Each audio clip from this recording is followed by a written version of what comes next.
सगळ्यात महत्वाची एकच गोष्ट एका पुस्तकात वाचली होती की 26 नोव्हेंबर 1949च्या संध्याकाळी भारतीय संविधान समितीकडे सुपूर्द केल्यावर बाबासाहेब आपल्या घरात बसले होते.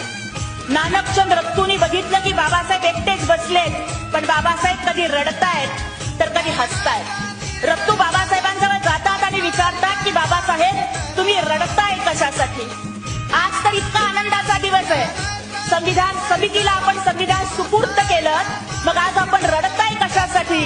आणि जर तुम्ही दुःखी आहात तर तुम्ही मधूनच हसताय कशासाठी? त्यावेळेला बाबासाहेबांनी उत्तर दिलं की रत्तू आज मला माझी लेकरं आठवताय, ज्यांना मी वेळेवरती औषध पाणी सुद्धा देऊ शकलो नाही.